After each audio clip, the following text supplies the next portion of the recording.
Ma femme a hurlé, tu n'es qu'un raté sans le sou. Je ne t'ai jamais aimé. Je te quitte pour un homme plus jeune, et qui a réussi. Mais elle ne s'attendait pas à ce que, le lendemain, mon directeur de banque m'appelle. Monsieur, votre héritage est arrivé. 150 millions d'euros. Quand passerez-vous pour signer? Avant de continuer, abonnez-vous à la chaîne. Activez les notifications dès maintenant, car, chaque jour, nous avons de nouvelles histoires. Et dites-nous, dans les commentaires, depuis quelle ville vous nous regardez. Je m'appelle Javier Dominguez Soto. J'ai 52 ans, et, pendant 28 ans, j'ai travaillé comme ingénieur industriel, dans une entreprise métallurgique, située dans la banlieue de Madrid. Ce n'était pas un travail glamour, mais il était honnête, stable, et il m'a permis de construire une vie décente. Je suis à la retraite depuis exactement 1 an et 7 mois, avec une pension convenable, et quelques économies que j'ai accumulées, avec discipline, au fil des décennies. J'ai rencontré Lydia Serrano Vega quand j'avais 26 ans, et elle, 22. Elle était caissière dans un supermarché de quartier. Elle avait un sourire qui illuminait toute la pièce, et une façon de rire qui me faisait oublier n'importe quel problème. Nous nous sommes mariés 8 mois après notre rencontre, lors d'une cérémonie simple, à la mairie, en présence de nos seules familles. Ce fut le plus beau jour de ma vie. Ou, du moins, c'est ce que j'ai cru pendant très longtemps. 24 ans de mariage. 24 ans à partager un lit, des petits déjeuners, des inquiétudes, de petites joies, et les routines du quotidien. Nous n'avons jamais été riches, mais nous n'avons jamais manqué de rien non plus. Nous vivions dans un appartement de 3 chambres, dans un quartier calme de Rétafé. Nous avions une voiture modeste, mais fonctionnelle. Et, chaque été, nous partions une semaine en voyage, sur une plage espagnole. Je travaillais beaucoup, c'est vrai. Il y avait des semaines où je rentrais à la maison à 21h, épuisé, avec à peine assez d'énergie pour dîner, et regarder un peu la télévision avant de dormir. Mais j'ai toujours pensé que je le faisais pour nous, pour notre avenir, pour notre stabilité. Lydia n'a jamais travaillé après notre mariage. C'était une décision que nous avions prise ensemble, au cours des premières années. Elle voulait se consacrer à la maison, et je gagnais suffisamment pour maintenir notre niveau de vie, sans aucun problème. Avec le temps, c'est devenu notre normalité. Elle s'occupait de tout à la maison, et je rapportais l'argent. C'était un accord tacite, et nous n'en avons jamais beaucoup discuté. Aujourd'hui, avec le recul, je me dis que j'aurais peut-être dû prêter plus d'attention à ce qui se passait réellement dans sa tête. Les 20 premières années ont été calmes. Je ne dirais pas qu'elles étaient parfaites, car aucun mariage ne l'est, mais elles étaient bonnes. Nous avions nos disputes, bien sûr, pour des broutilles, l'argent, les décisions familiales, ou l'endroit où passer Noël, mais rien de grave. Rien qui ne menaçait ce que nous avions construit, du moins le croyais-je. Tout a commencé à changer, il y a environ 8 mois, en mars de l'année dernière. C'était subtil au début, tellement subtil que je ne l'ai même pas remarqué immédiatement. Lydia a commencé à se plaindre plus que d'habitude, de notre situation financière. Nous vivons comme si nous étions pauvres, me disait-elle, tout en regardant des magazines de décoration, avec des maisons valant un demi-million d'euros. Regarde comment vivent les Martinez, avec leur nouvelle maison, et leur voiture allemande. Nous sommes toujours là, dans ce vieil appartement. Au début, j'ai essayé de la raisonner. Je lui rappelais que nous avions une vie confortable, que nous ne manquions de rien d'essentiel, et que nous avions de l'argent de côté pour toute urgence. Mais mes mots semblaient rebondir sur un mur invisible. Elle insistait sur le fait que nous méritions plus, que j'avais travaillé toute ma vie, et que nous n'avions rien pour le prouver. Cela m'a blessé, je ne vais pas mentir. J'avais passé près de 3 décennies à me lever à 6 heures du matin, à supporter des patrons difficiles, et des délais impossibles. Tout ça, pour lui offrir une vie sûre. Et, maintenant, elle me disait que ce n'était pas suffisant.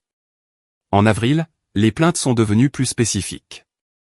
Elle voulait des vêtements de marque hors de prix, des chaussures italiennes à 300 € la paire, et dîner dans des restaurants où un repas pour 2 coûtait 150 €.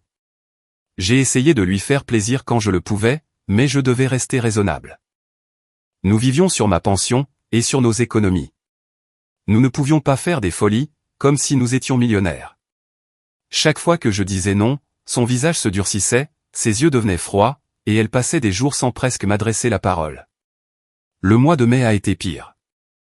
Elle a commencé à sortir plus souvent, à s'habiller avec plus de soin, même pour aller au supermarché.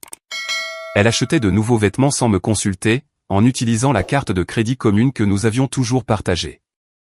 Quand je lui demandais où elle trouvait l'argent pour tout ça, elle répondait qu'elle avait économisé, par-ci par-là, sur ce que je lui donnais pour la maison. Je savais que ce n'était pas suffisant, mais je ne voulais pas insister. Je ne voulais pas être le mari contrôlant, qui vérifie chaque centime que sa femme dépense. En juin, elle a commencé à mentionner un certain Gonzalo, un ami homme d'affaires, qui l'invitait à des événements de réseautage. C'est juste du réseau, Ravière, disait-elle, quand je fronçais les sourcils. Tu dois te mêler aux gens qui réussissent, si nous voulons améliorer notre situation. Je ne comprenais pas pourquoi elle avait besoin de faire du réseau avec des hommes d'affaires, puisqu'elle ne travaillait pas, mais je les laissais faire. Je lui faisais confiance.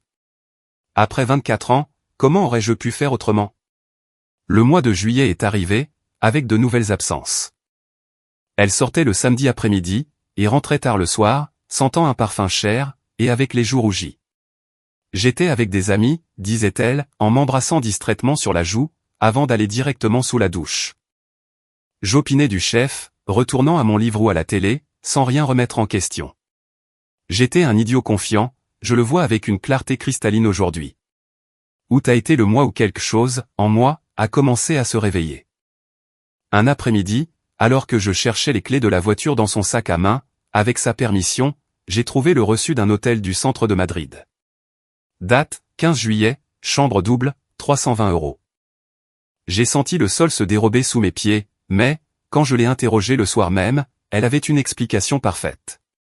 Oh, oui. Je suis resté chez Patricia après le dîner, parce que nous avions bu trop de vin. C'était plus prudent de ne pas conduire. Patricia était sa meilleure amie depuis des années. L'explication tenait debout. Je voulais la croire, j'avais besoin de la croire. Mais la graine du doute était déjà plantée, et elle a commencé à grandir silencieusement, dans l'obscurité de mes nuits d'insomnie, nourrie par chaque petit détail que j'avais ignoré auparavant, et qui, maintenant, brillait comme un signal d'alarme. Septembre est arrivé, avec une chaleur étouffante, que Madrid traînait depuis l'été. Lydia a commencé à rentrer tard, toujours avec une excuse différente. J'ai croisé Susanna au centre commercial, et nous avons perdu la notion du temps, il y avait des embouteillages terribles sur la M30. J'ai dû aider ma mère à faire quelques courses. Chaque explication semblait raisonnable en soi, mais, mise ensemble, elle formait un schéma que je ne pouvais plus ignorer. Un après-midi, vers le milieu du mois, j'étais dans la cuisine en train de préparer du café, quand j'ai entendu sa voiture arriver. Il était 19h40, soit presque 2 heures plus tard que d'habitude. Je l'ai vue à travers la fenêtre, marchant lentement depuis le parking, regardant son téléphone portable avec un sourire qu'elle ne m'avait pas adressé depuis des années. Elle portait une robe bleu marine que je ne lui connaissais pas, moulante, élégante, et chère. Quand elle est entrée dans la maison, elle m'a salué d'un baiser rapide sur la joue. C'était le même geste mécanique de ces derniers mois, mais, cette fois, j'ai perçu autre chose, une odeur. Ce n'était pas son parfum habituel, ce Chanel numéro 5 qu'elle portait depuis des années. Celui-ci était différent, plus masculin, avec des notes de bois et d'épices. Mon sang n'a fait qu'un tour, mais j'ai gardé une voix calme. Nouveau parfum, ai-je demandé, en remuant mon café. Elle a marqué une pause d'une seconde, presque imperceptiblement, avant de répondre. Oh, oui, j'essayais des parfums chez El Corte Inglés. J'en ai vaporisé plusieurs sur moi, tu sais ce que c'est. Elle a ri, mais ce rire sonnait forcé, artificiel.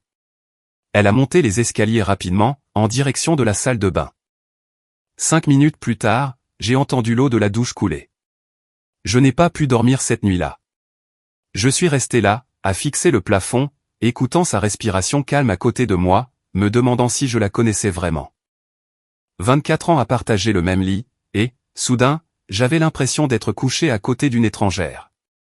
Le 20 septembre, un mardi après-midi, j'ai décidé de faire quelque chose que je n'avais jamais fait, de tout notre mariage, vérifier son téléphone portable. Je me sentais sale, traître, comme un intrus dans ma propre maison, mais j'avais besoin de savoir. J'ai attendu qu'elle entre dans la douche, et j'ai pris son téléphone sur la table de nuit. Il y avait un nouveau mot de passe. Nous avions l'habitude d'utiliser la date de notre mariage, mais, maintenant, il y avait un code à 6 chiffres que je ne connaissais pas. J'ai essayé sa date de naissance, rien. J'ai essayé la mienne, rien. J'ai tenté plusieurs autres combinaisons, jusqu'à ce que le téléphone se verrouille, suite à trop de tentatives infructueuses. Quand elle est sortie de la salle de bain, enveloppée dans son peignoir rose, elle m'a vu avec le téléphone à la main. Ses yeux se sont plissés. « Qu'est-ce que tu fais avec mon téléphone ?» Il est tombé de la table de nuit, je le ramassais juste, ai-je menti, sentant la chaleur monter dans mon cou.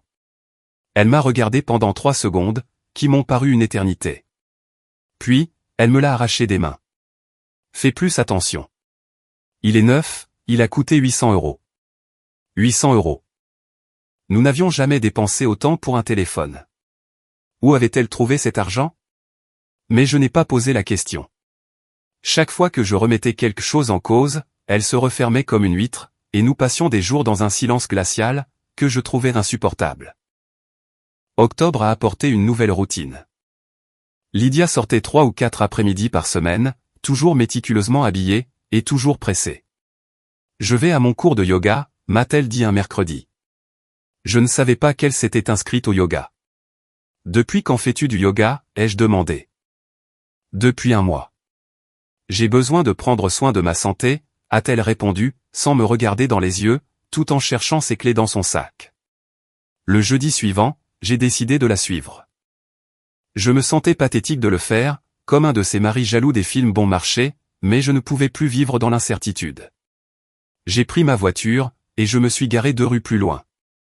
Quand je l'ai vue sortir, je l'ai suivie, en gardant une distance de sécurité, mon cœur battant si fort, que je pouvais l'entendre par-dessus le bruit du moteur. Elle n'est allée dans aucune salle de sport. Elle a conduit jusqu'au centre-ville, s'est garée dans un parking souterrain près de Grand Via, et a marché sur 3 pâtés de maison, jusqu'à un restaurant italien dont je connaissais le nom, Il Paradiso. Un de ces endroits où un dîner pour 2 coûte au moins 100 €. Je l'ai vu entrer, et, 5 minutes plus tard, un homme est arrivé. Grand, la trentaine, les cheveux noirs gominés en arrière, un costume gris impeccable, et un sourire de vendeur. Ils se sont salués par 2 bises sur les joues, mais leurs mains se sont touchées plus longtemps que nécessaire. Ils sont entrés ensemble. Je suis resté dans ma voiture pendant 2h30, sentant comment chaque minute m'arrachait un morceau de l'âme. Quand ils sont sortis, il a posé sa main sur le bas de son dos, la guidant vers la rue. Elle riait, touchant ses cheveux de cette façon coquette, qu'elle avait quand nous nous étions rencontrés. Ils ont marché ensemble jusqu'au parking, et, avant de se dire au revoir, il l'a embrassée. Pas sur la joue, sur les lèvres. Pendant 10 secondes, que j'ai gravé dans ma mémoire comme un fer rouge. J'ai conduit jusqu'à la maison en pilote automatique, sans savoir comment j'ai réussi à ne pas avoir d'accident. Je suis arrivé avant elle. Je me suis servi un double whisky, ce que je ne bois presque jamais, et j'ai attendu. Elle est arrivée à 23h15. Comment s'est passé le yoga, ai-je demandé depuis le canapé. Épuisant, mais bien. Je vais me coucher, je suis exténué. Elle a monté les escaliers, sans un regard pour moi. Cette nuit-là, je ne suis pas monté dans la chambre.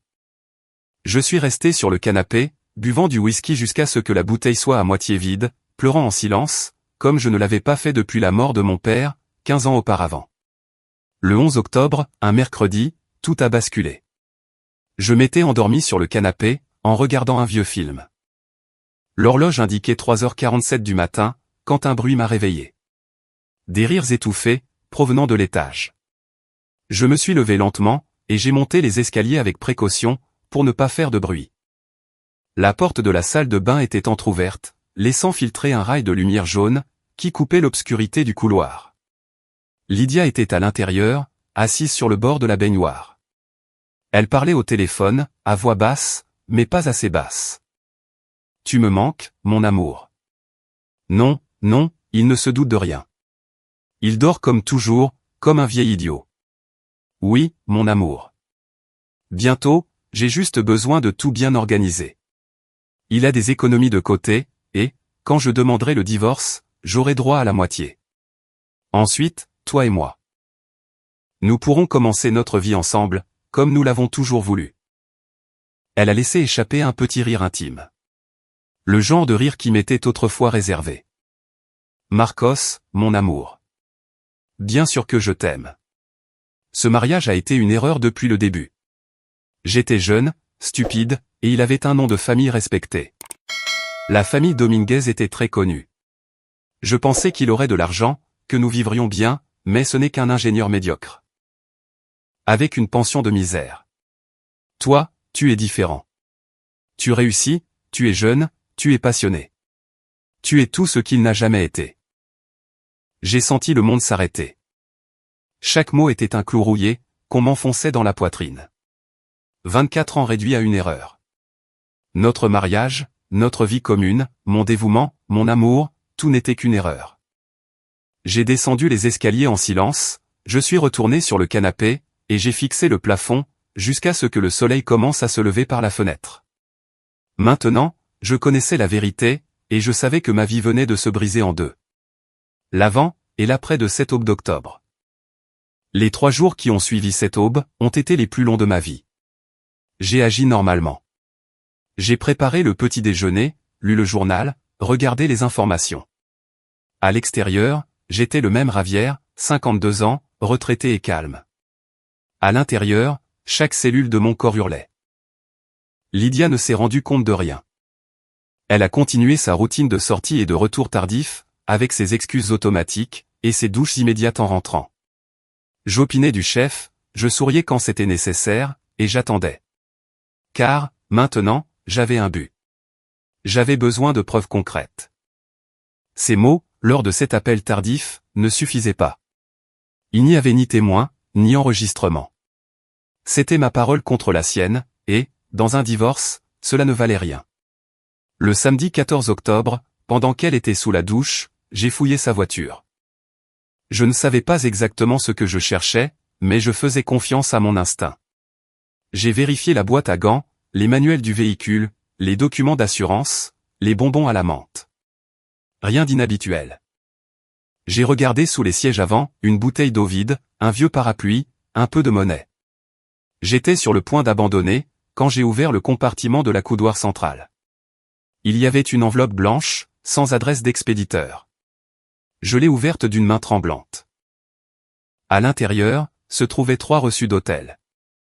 Hôtel Melia Castilla, chambre 304, 23 août, 340 €. Hôtel Intercontinental, chambre 512, 7 septembre, 410 €. Hôtel Westin Palace, chambre 208, 29 septembre, 485 €. Tous au nom de Monsieur Ruda. Tous payés en espèces, comme l'indiquait le tampon au bas de chaque reçu. J'ai pris des photos avec mon téléphone, mes mains tremblant tellement, que j'ai dû m'y reprendre à plusieurs fois pour qu'elles soient nettes. J'ai remis les reçus exactement là où je les avais trouvés. Mon cerveau fonctionnait à un rythme effréné. Marcos Ruda. Maintenant, j'avais un nom complet. Cet après-midi-là, pendant que Lydia regardait la télévision dans le salon, je me suis enfermé dans le petit bureau que nous avions au premier étage. J'ai ouvert mon ordinateur portable, et j'ai fait des recherches sur les réseaux sociaux. Marcos Ruda Madrid. J'ai tapé ce nom dans la barre de recherche. Plusieurs résultats sont apparus, mais l'un d'eux sortait du lot. Marcos Ruda Sanchez, 34 ans. Selon son profil LinkedIn, agent immobilier dans une agence de luxe, dans le quartier de Salamanca. Photo de profil où il apparaissait avec le même costume gris, qu'il portait ce jour-là, au restaurant italien. Sourire parfait de vendeur, dents d'une blancheur nacrée, cheveux gominés en arrière. J'ai passé en revue ses publications, voitures de sport, restaurants chers, voyages à Marbella et Ibiza. Sur une photo datant de juin, il apparaissait sur un yacht, entouré de jeunes gens, une coupe de champagne à la main, avec la légende « La vie est courte. Il faut la vivre avec style ». 63 j'aime, 12 commentaires de femmes avec des émojis en forme de cœur. J'ai ressenti un mélange de dégoût, et de quelque chose de plus sombre. C'était donc ça, l'homme pour lequel ma femme m'avait traité de vieil idiot. Ce vendeur d'appartements de 34 ans, qui postait des phrases de motivation bon marché, et prenait la pause sur des yachts de location. J'ai continué mes investigations. Son profil Instagram était public. Des milliers de photos. J'ai fait défiler la page vers le bas, cherchant quelque chose, n'importe quoi.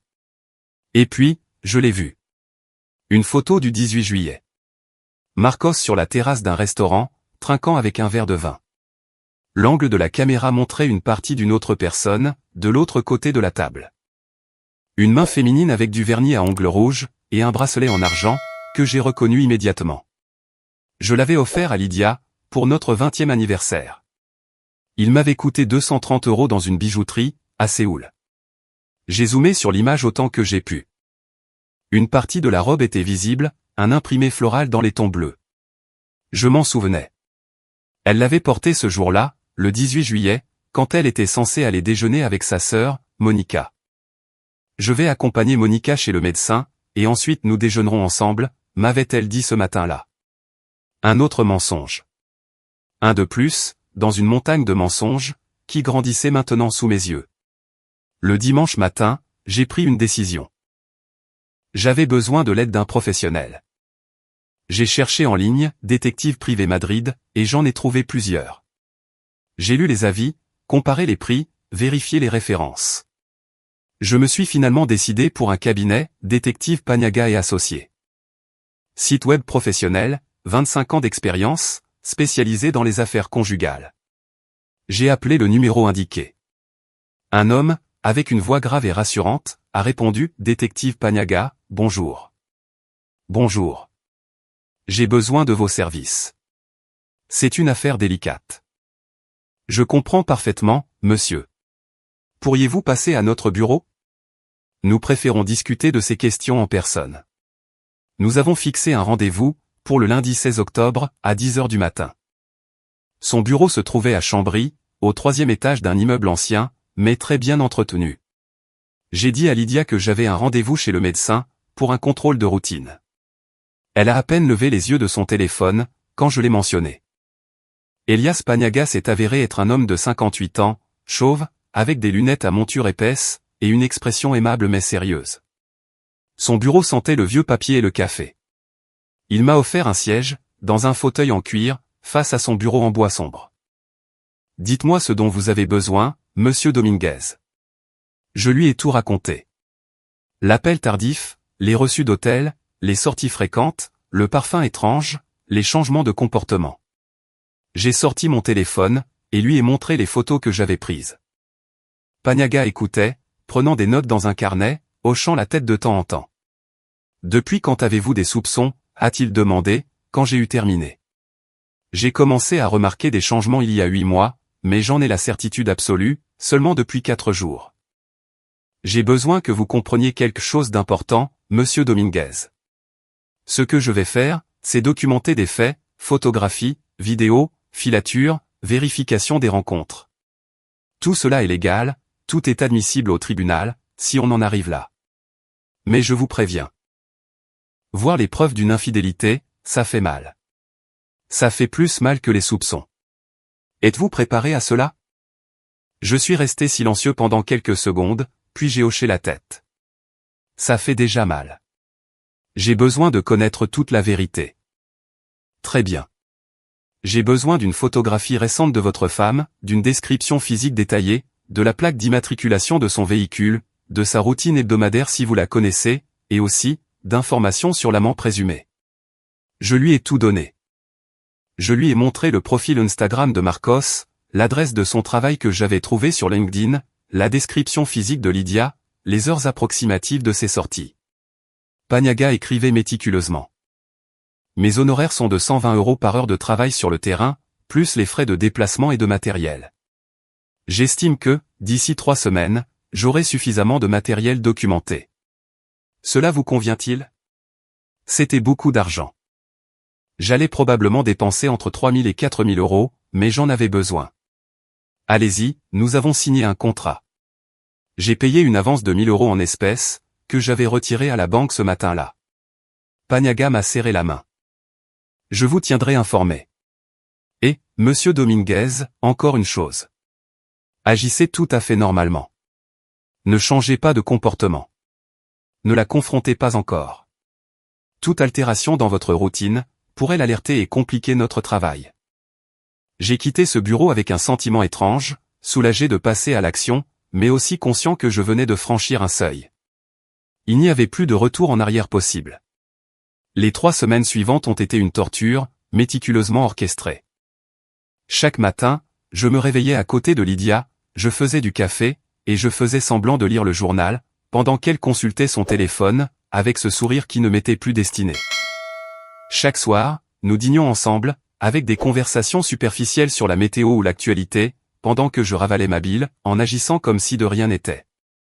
Paniagua m'envoyait des rapports tous les 3 jours, des emails cryptés avec des pièces jointes, que j'ouvrais sur mon ordinateur portable, enfermé dans le bureau, le cœur battant à tout rompre contre mes côtes.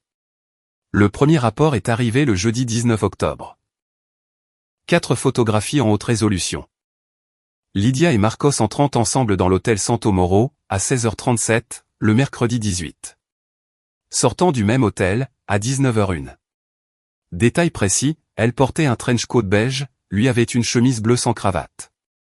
Les images étaient nettes, indiscutables, dévastatrices. J'ai regardé ces photos pendant 20 minutes, sans cligner des yeux.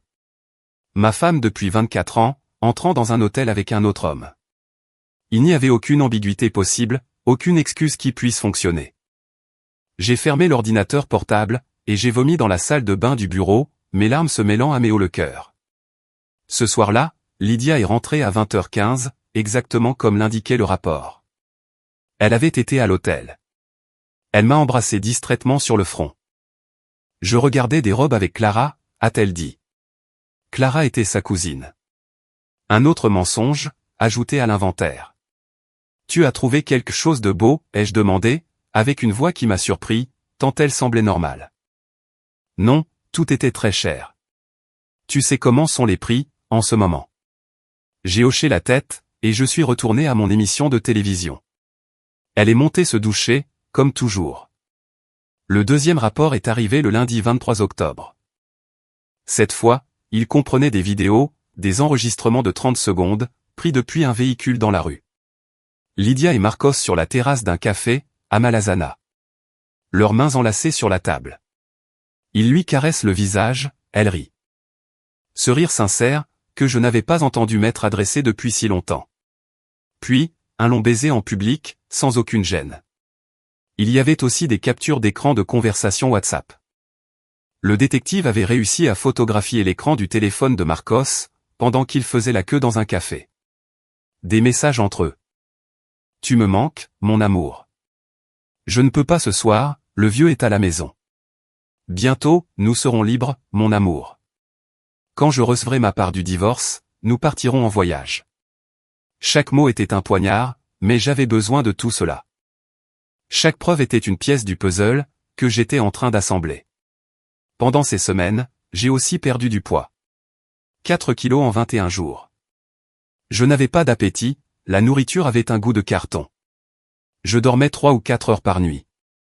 Rodrigo Campos, mon meilleur ami de l'université, m'a appelé le 25 octobre. Javi, je n'ai pas eu de tes nouvelles depuis des semaines. Ça va? Tu as une voix bizarre. Tout va bien, Rodrigo. Juste fatigué, tu sais. Menteur. Je te connais depuis 30 ans. Qu'est-ce qui ne va pas? J'étais sur le point de lui dire. Les mots montaient dans ma gorge, désespéré de sortir, mais je me suis retenu. Rien de grave, mon frère. J'ai du mal à dormir, c'est tout. Des problèmes de santé. Tu veux que je t'accompagne chez le médecin? Ce n'est pas nécessaire. J'irai si ça empire. Nous avons raccroché, et je me suis senti plus seul que jamais. Mais je ne pouvais pas prendre de risques. Tout changement dans mon comportement, toute confidence, pourrait arriver aux mauvaises oreilles. Madrid a beau être grande, les cercles sociaux sont petits. Le mercredi 28 octobre, j'ai franchi l'étape suivante. J'ai cherché un avocat spécialisé dans les divorces. Pas n'importe quel avocat. Il me fallait quelqu'un d'agressif, de méticuleux, d'impitoyable, dans les limites de la loi. J'ai trouvé Béatrice Torralba, 52 ans, associée principale d'un cabinet prestigieux de la rue Serrano. Les avis parlaient de sa réputation, elle ne laisse rien au hasard. Elle protège les intérêts de ses clients comme une lionne. Son bureau était impressionnant. 12e étage, avec vue sur le parc du Retiro, des meubles modernes, des peintures abstraites sur les murs. Elle était de petite taille, avec des cheveux courts gris platine, un costume noir impeccable, et un regard qui semblait vous passer au rayon X, Monsieur Dominguez. J'ai examiné les informations que vous m'avez envoyées par email. Vous avez un dossier solide. Les preuves photographiques et documentaires sont concluantes. Mais j'ai besoin que vous me répondiez en toute honnêteté. Quel est votre objectif principal? Un divorce rapide? La protection de vos biens? Une compensation financière? Une protection absolue de mes biens, ai-je répondu sans hésitation. Nous sommes mariés depuis 24 ans, mais elle n'a jamais travaillé. Je ne veux pas qu'elle prenne un seul euro de ce que j'ai gagné au cours de ces décennies. Béatrice a tapoté ses doigts sur le bureau. Bien. Nous avons deux avantages. Premièrement, les preuves d'un adultère répété et prémédité peuvent influencer le juge, pour lui refuser une pension alimentaire. Deuxièmement, si nous pouvons prouver qu'elle a planifié le divorce spécifiquement pour un gain financier. Nous pouvons plaider la mauvaise foi. Mais j'ai besoin d'informations complètes sur votre situation financière. Je lui ai tout donné. Les relevés bancaires, les documents pour ma pension mensuelle de 1850 €, les comptes d'épargne avec 63 000 € accumulés, les parts dans un plan d'épargne retraite avec 42 000 € et l'appartement évalué à 280 000 €, selon une estimation récente. Au total, environ 385 000 € d'actifs. L'appartement est à vos deux noms, je présume. C'est exact. Nous l'avons acheté en 2005, alors que nous étions mariés depuis 5 ans. Compliqué, mais pas impossible. Avec les preuves de l'infidélité, et la durée du mariage sans enfant, nous pouvons négocier. Mon conseil. Préparez-vous à une séparation de biens immédiate. Transférez vos liquidités sur un compte individuel qu'elle ne connaît pas, documenter chaque euro. Si elle vous pose des questions sur l'argent manquant, dites-lui que vous avez investi dans des fonds à long terme. Pouvez-vous faire cela? J'ai hoché la tête. Le lendemain, j'ai ouvert un compte dans une autre banque, dans une succursale d'Alcalá de Henares, où je n'avais pas l'habitude d'aller. J'ai transféré 50 000 € de notre compte commun, en laissant 13 000 € pour les dépenses ordinaires, afin qu'elle ne se doute de rien. J'ai transféré le reste, de mon compte personnel vers ce nouveau compte. Chaque mouvement a été documenté, avec des reçus et des justificatifs, au cas où. Le rapport final de Paniagua est arrivé le 5 novembre. 27 pages, au format PDF. Une chronologie détaillée des rencontres. 11 rendez-vous à l'hôtel, en 8 semaines. Dépenses documentées, environ 4 000 € dans des chambres de luxe. 183 photographies, 16 courtes vidéos, des captures d'écran de conversation, où ils planifiaient leur avenir ensemble, où elle méprisait notre mariage, où ils calculaient combien d'argent elle obtiendrait du divorce. Il y avait une conversation particulièrement douloureuse, datée du 2 novembre. Marcos écrivait « Combien penses-tu tirer du vieux ?» Lydia répondait « Au moins 150 000 avec l'appartement. Il a aussi des économies. Je compte sur 50 000 de plus. 200 000 € pour commencer notre vie, mon amour. Des cœurs rouges, des baisers virtuels, des projets de déménagement à Barcelone. » J'ai lu ce rapport 3 fois. J'ai imprimé 2 copies complètes, une pour Béatrice, une autre pour mes dossiers personnels. J'ai payé à Paniagua le reste de ses honoraires. 3 200 € au total, pour tout ce travail. Le meilleur argent que j'ai jamais dépensé. Maintenant, j'avais des munitions, des preuves irréfutables, une avocate préparée, et des finances protégées. Il ne manquait qu'une seule chose, le bon moment pour faire exploser la bombe, qui allait détruire son monde. J'ai choisi le jeudi 15 novembre. Il n'y avait rien de spécial à cette date. J'ai juste décidé que j'avais assez attendu. 3 semaines avec toutes les preuves en ma possession. 3 semaines à faire semblant d'être normal, pendant que, chaque nuit, je me faisais ronger de l'intérieur. Je n'en pouvais plus. Ce matin-là, je me suis réveillé à 6h30. Lydia dormait profondément à côté de moi, calme, respirant paisiblement, inconsciente de ce qui se préparait. Je l'ai observée pendant 1 minute. Elle était toujours belle, à 48 ans. Mais maintenant, quand je la regardais, je ne voyais qu'une étrangère, qui avait partagé mon lit pendant 24 ans, tout en planifiant de me quitter. Je me suis douché, rasé avec soin, et j'ai mis mon meilleur costume gris foncé, celui que je réservais pour les grandes occasions. Une chemise blanche fraîchement repassée, une cravate bleu marine, des chaussures noires cirées. Si je devais affronter la fin de mon mariage, je le ferais avec dignité.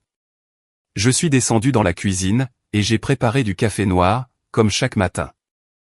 À 7h20, Lydia est apparue en peignoir, se frottant les yeux. « Pourquoi es-tu si bien habillée ?» a-t-elle demandé, d'une voix endormie. « J'ai une réunion importante avec la banque, ai-je menti, avec un naturel qui m'a surpris. Des questions de pension, et quelques papiers que je dois signer. » Oh. Elle n'a même pas levé les yeux de son téléphone, pendant qu'elle se servait du café. Sur l'écran, j'ai vu le nom de Marcos, avec 3 messages non lus. J'ai ressenti une douleur dans la poitrine, mais j'étais engourdi, à présent. Trop de coups de couteau accumulés. À 9h45, je suis arrivé au cabinet de Béatrice Torralba, dans la rue Serrano. Elle m'attendait dans la salle de réunion, tout était prêt. Sur la table en acajou, il y avait 2 chemises identiques, une pour Lydia, une pour moi. À l'intérieur, se trouvaient les papiers du divorce, la séparation absolue des biens, et la renonciation à la pension alimentaire, basée sur un adultère prouvé. « Êtes-vous sûr de vous, monsieur Dominguez ?» a demandé Béatrice, en organisant les dernières pages. « Vous pourriez encore essayer la médiation, ou une thérapie de couple. Je ne veux rien sauver, je veux en finir. » Elle a hoché la tête. « Alors, procédons. » Je l'ai convoquée pour 10h30. Elle a dit qu'elle viendrait. Nous avons attendu en silence. J'ai bu de l'eau minérale, dans un verre qui tremblait légèrement dans ma main. Béatrice examinait des documents, avec une expression professionnellement neutre. L'horloge murale égrenait les minutes, avec un son qui résonnait dans mes oreilles. À 10h37, l'interphone de la réception a sonné. Des voix dans le couloir. La porte s'est ouverte, et Lydia est entrée. Elle n'était pas seule. À côté d'elle, avec une main possessive sur sa taille, se trouvait Marcos Ruda. Costume gris clair, cravate rouge, et cet air suffisant que je lui connaissais déjà, par ses photos. Il m'a regardé avec un mépris à peine dissimulé, avant de guider Lydia vers une chaise. « Qu'est-ce que ça veut dire, Ravière ?» La voix de Lydia était tranchante, agacée. « Tu m'as envoyé un message pour me dire de venir chez un notaire, et il s'avère que c'est un cabinet d'avocats. Qu'est-ce qu'il se passe ?» Je me suis éclairci la gorge. Mes mains ne tremblaient plus. Étrangement, maintenant que le moment était arrivé, je ressentais un calme froid, presque clinique. « Je veux divorcer, Lydia. » Un silence absolu. Elle a cligné des yeux à 3 reprises, comme si elle n'avait pas compris mes mots. Marcos a laissé échapper un petit rire étouffé. Béatrice est restée immobile, les mains croisées sur la table. « Pardon ?» Lydia a finalement retrouvé sa voix. « Tu veux un divorce ? Toi ? » « Oui. J'ai préparé tous les documents nécessaires. Séparation totale des biens. Pas de pension alimentaire, pour aucune des parties. Nous vendrons l'appartement, et nous partagerons l'argent à parts égales. Tout est détaillé ici. » J'ai poussé une chemise vers elle. Lydia l'a ouverte, a jeté un coup d'œil aux premières pages, sans vraiment lire. Son visage est passé de la confusion à l'incrédulité, puis à quelque chose de plus sombre. « Tu es fou ? » Elle a refermé violemment le dossier. 24 ans ensemble, et tu viens me voir avec ça ? Qu'est-ce qui te prend ? La crise de la cinquantaine ? Tu t'es acheté une voiture de sport, aussi ? Marcos a ri ouvertement de ce commentaire. Il s'est calé au fond de sa chaise, avec une arrogance insupportable. Laisse tomber, Lydia. Laisse-le signer ce qu'il veut. De toute façon, tu mérites mieux que ça. Surveillez vos paroles, Monsieur Ruda, l'a interrompu Béatrice, d'une voix sèche. Vous êtes dans mon bureau, en tant qu'invité non convié. Je peux vous demander de partir. Invité non convié ? Je suis le compagnon de Lydia. J'ai le droit d'être ici, pour la soutenir pendant que son raté de mari essaie de l'arnaquer. Quelque chose s'est brisé en Lydia, à ce moment-là. Elle s'est levée brusquement, sa chaise raclant bruyamment le sol. Son visage était rouge, les veines de son cou ressortaient. Tu sais quoi, Ravière ? Tu me rends service. Mon vieux. Elle criait maintenant, se moquant bien du fait que nous soyons dans un cadre professionnel. Tu es un pauvre raté. Tu l'as toujours été. Je ne t'ai jamais aimé. Tu m'entends ? Je ne t'ai jamais aimé. Chaque mot était craché comme un projectile. Béatrice s'est tendue, mais n'est pas intervenue. Je suis resté assis, la regardant droit dans les yeux. Je ne t'ai épousé que pour ton nom de famille, a-t-elle continué. La famille Dominguez était respectée. Je croyais que tu avais de l'argent, que nous vivrions bien. Mais tu n'es qu'un ingénieur médiocre, avec une pension de misère. Nous vivons comme si nous étions pauvres, pendant que tu te contentais de ta petite vie insignifiante. Marcos s'était levé lui aussi, et l'enlaçait par la taille. Calme-toi, mon amour. Ça n'en vaut pas la peine. Non, qu'il le sache. Lydia m'a pointé du doigt, avec un air accusateur. Qu'il sache que je pars avec un vrai homme. Jeune, qui a réussi, passionné.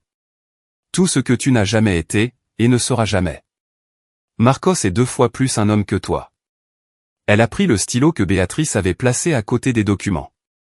Tu veux un divorce? Tu vas l'avoir. Je vais signer tout de suite, et sortir de cette farce.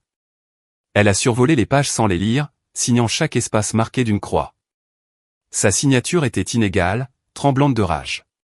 Quand elle a eu fini, elle a jeté le stylo sur la table. Terminé. Tu n'as plus à me supporter, Ravière.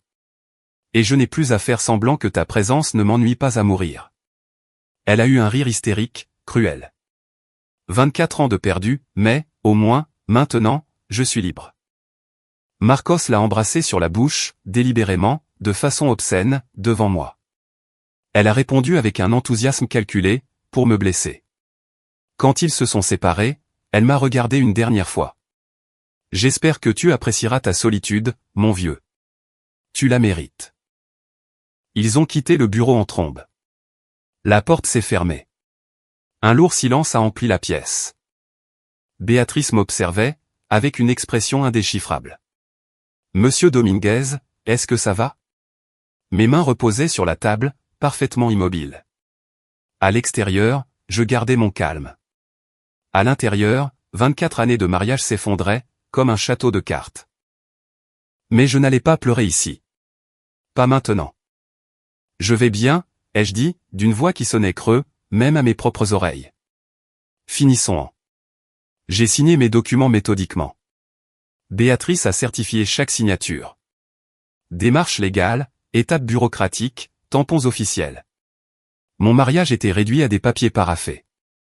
Quand j'ai quitté ce bureau, à 12h15, le soleil brillait sur Madrid, avec une cruelle indifférence.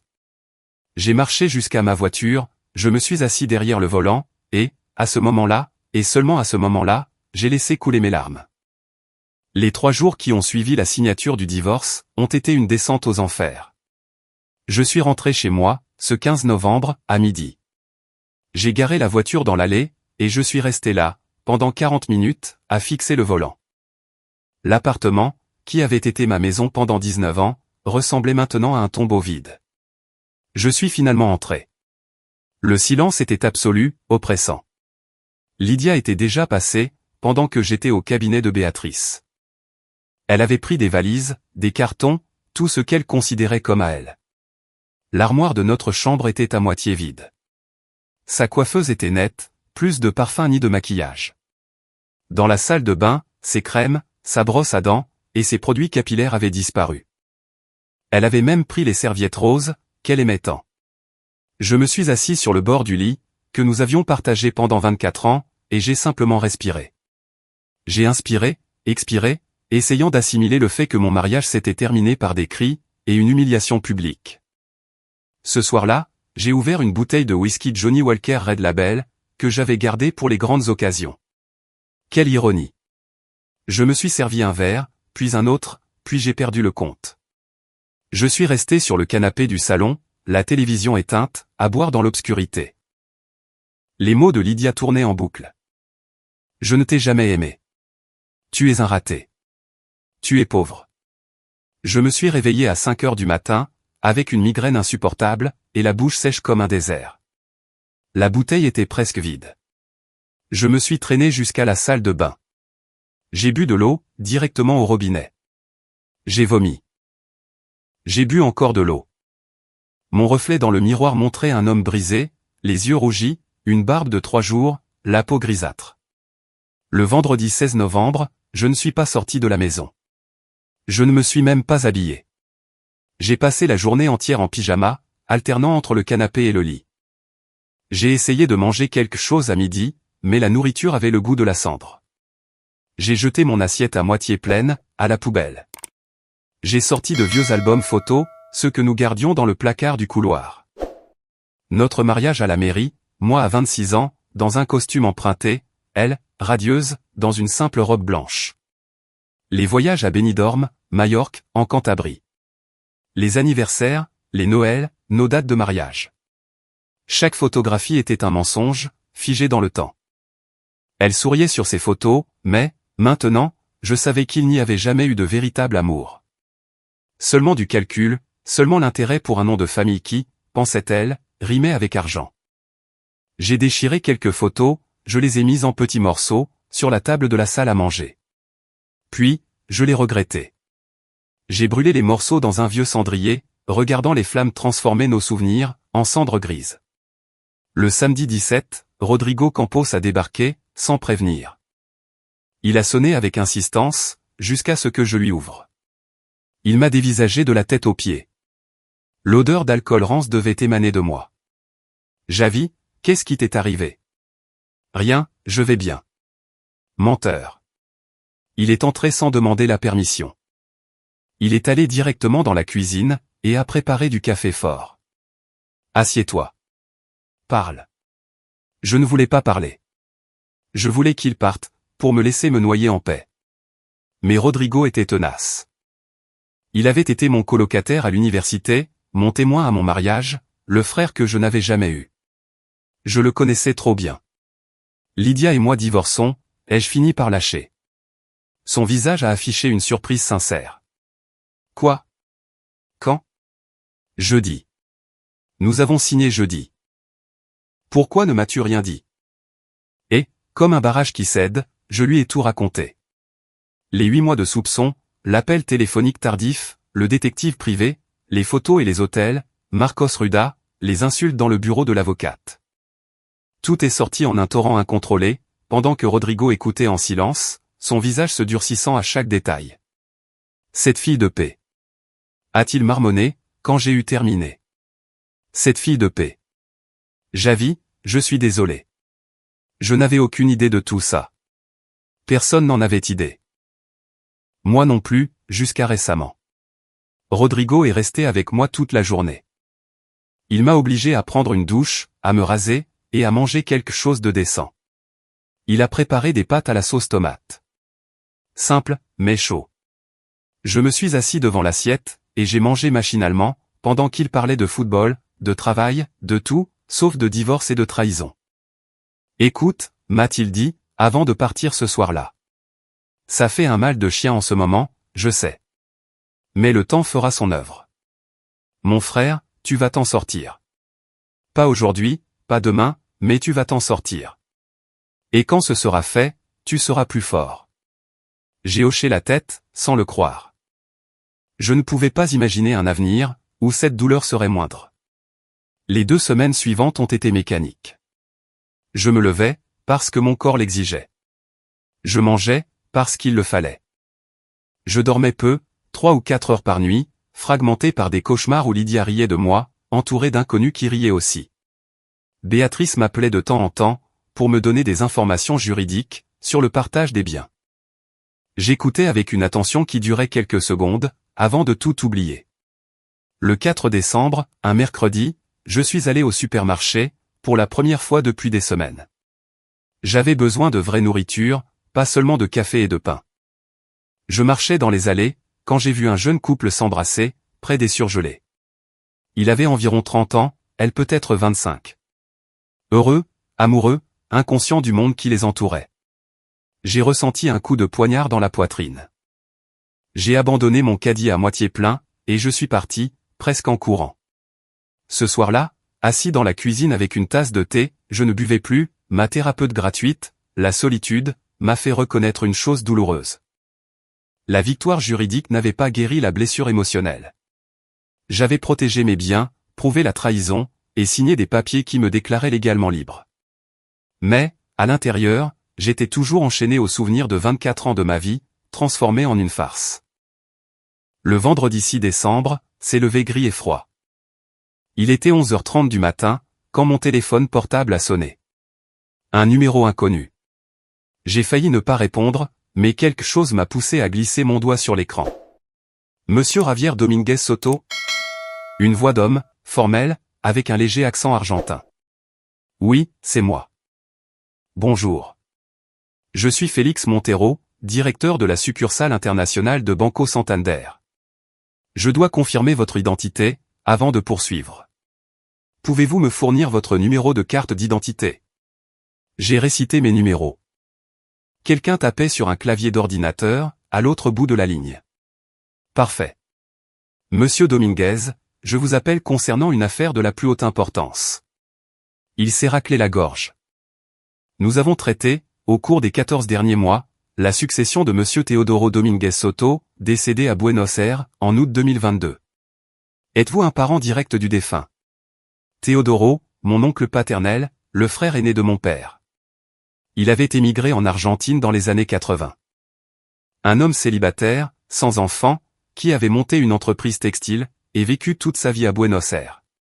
Je l'avais vu pour la dernière fois en 2018, quand il était venu à Madrid, pour les funérailles de mon père. Il n'avait jamais parlé d'un testament. Oui, c'était mon oncle, le frère de mon père. Excellent. J'ai une nouvelle importante, Monsieur Dominguez. Selon le testament certifié par un notaire argentin, vous êtes l'unique héritier universel. Les procédures bureaucratiques internationales ont été longues, mais nous avons finalement liquidé tous les actifs. Le montant total transféré à votre nom est de 300 000 €. Le monde s'est arrêté. Pardon? 300 000, monsieur. 3,5 millions. J'étais paralysé, le téléphone collé à l'oreille, assimilant des mots qui ne semblaient pas réels. 3,5 millions d'euros. Une fortune qui changeait absolument tout. Monsieur Dominguez, êtes-vous toujours là? La voix de Félix Montero semblait inquiète. Oui, je suis désolé. Je ne m'y attendais tout simplement pas. Mon oncle n'a jamais rien mentionné. Votre surprise est compréhensible. Monsieur Teodoro Dominguez était un homme réservé. Selon les documents, il a bâti une entreprise textile prospère, à Buenos Aires. Il l'a vendue en 2020 pour une somme considérable. Et a investi judicieusement. Le testament est clair. Vous héritez de tout. Nous avons besoin que vous veniez à l'agence, pour signer les documents, et procéder au transfert officiel. Quand pourriez-vous venir? Mon cerveau s'est remis en marche. L'argent est déjà entièrement disponible. Il est déposé sur un compte de dépôt, en attente de votre signature. Une fois que vous aurez accompli les formalités, vous pourrez disposer librement des fonds. J'irai demain. Quelle heure vous convient? À 11h du matin, Agence Castellana, bureau 203. Parfait. J'y serai. J'ai raccroché, et j'ai fixé l'écran de mon téléphone pendant 5 bonnes minutes. Puis, j'ai appelé Béatrice Torralba. Elle a décroché à la deuxième sonnerie. Monsieur Dominguez, est-ce que tout va bien? Béatrice, j'ai besoin d'une consultation urgente. Je viens d'hériter de 3,5 millions d'euros. Lydia a-t-elle le droit de réclamer quoi que ce soit? Un bref silence à l'autre bout du fil. Quand avez-vous reçu cet héritage? Il y a littéralement 10 minutes. L'appel de la banque vient de tomber. Alors, vous êtes tranquille. Le divorce a été officiellement enregistré le 18 novembre, avec une séparation totale des biens. Tout actif acquis après cette date, vous appartient exclusivement. Elle ne peut absolument rien réclamer légalement. Vous n'avez plus aucun lien financier. J'ai ressenti quelque chose d'étrange dans ma poitrine. Ce n'était pas exactement de la joie, plutôt un soulagement amer. Merci, Béatrice. J'avais besoin de le confirmer. Félicitations, Monsieur Dominguez. Au moins, quelque chose de positif ressort de tout cela. Cette nuit-là, j'ai dormi pour la première fois depuis des semaines, sans me réveiller. Un sommeil profond et sans rêve, sans que le visage moqueur de Lydia ne me hante. Je me suis réveillé le samedi 7 décembre à 8h du matin, en me sentant différent. Pas encore heureux, mais moins écrasé. Je suis allé à la banque, à 11h précises. Félix Montero s'est avéré être un homme chauve de 45 ans, avec des lunettes sans monture, et une poignée de main ferme. Il m'a conduit dans un bureau privé, où une montagne de documents m'attendait. Cela prendra environ 1 heure, a-t-il expliqué, tout en organisant les papiers. Vous devez signer chaque page, vérifier les données, et confirmer les comptes bancaires où vous souhaitez que le transfert soit effectué. J'ai lu chaque document avec minutie. Les actes de décès, un testament légalisé, la liquidation des biens en Argentine, les conversions de pesos argentins en euros, les déclarations fiscales déjà payées. Tout était en ordre, tout était légitime. Mon oncle Teodoro avait été méticuleux jusqu'à la fin. Puis-je vous poser une question personnelle, ai-je dit, en signant la page 17. Bien sûr. Pourquoi a-t-il fallu 14 mois pour traiter cela? Félix a soupiré. La bureaucratie internationale. L'Argentine a des procédures très lentes, surtout avec des héritiers à l'étranger. Les propriétés devaient être liquidées, les comptes clôturés, les impôts payés dans les 2 pays, les documents officiellement traduits. Les identités vérifiées de multiples fois. C'est frustrant, mais c'est comme ça que fonctionne le système. Nous avons terminé à 12h35. Les 3,5 millions d'euros seront virés sur mon compte, dans un délai de 72 heures ouvrables. J'ai signé le dernier document. Félix m'a remis une copie certifiée de tout le dossier. Félicitations, monsieur Dominguez. Utilisez cet argent à bon escient. J'ai quitté la banque avec un sentiment d'irréalité. J'ai marché le long de la Castellana sans but précis, pendant 1 heure, assimilant le changement sismique qui s'opérait dans ma vie. 3 semaines auparavant, je divorçais dans l'humiliation publique. Aujourd'hui, j'étais millionnaire. Je ne l'ai dit à personne, pas même à Rodrigo. Quelque chose me disait de garder le secret, du moins pour le moment. Je suis rentré chez moi, je me suis préparé un déjeuner simple, et j'ai essayé de regarder la télévision. Je n'arrivais pas à me concentrer. Ma tête tournait, calculant les possibilités, les investissements, les voyages. Une liberté absolue. Le lundi 9 décembre, l'argent est apparu sur mon compte. 500 000 € en chiffres numériques, qui ressemblaient à de la science-fiction. J'ai immédiatement appelé un conseiller financier, que la banque elle-même m'avait recommandé. Un homme de 60 ans, nommé Ernesto Blanco, spécialiste des grandes fortunes. Monsieur Dominguez, ma recommandation est de diversifier immédiatement. Ne laissez pas cette somme sur un compte courant. Je propose 1 million dans des fonds indiciels conservateurs, 800 000 en obligations d'État, 500 000 en dépôt à terme, 200 000 dans un portefeuille d'actions diversifié. Et le reste disponible pour les dépenses et les urgences. J'ai suivi ses conseils. En 3 jours, ma fortune était protégée et générait des rendements. J'ai calculé qu'avec les seuls intérêts, j'aurais un revenu passif d'environ 8 000 € par mois, soit plus de 4 fois ma pension. La nouvelle a fuité le mercredi 10 décembre.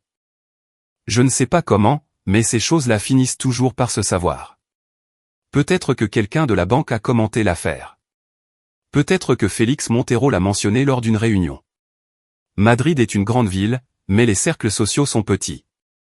Mon cousin Alvaro, le fils de ma tante maternelle, m'a appelé cet après-midi-là.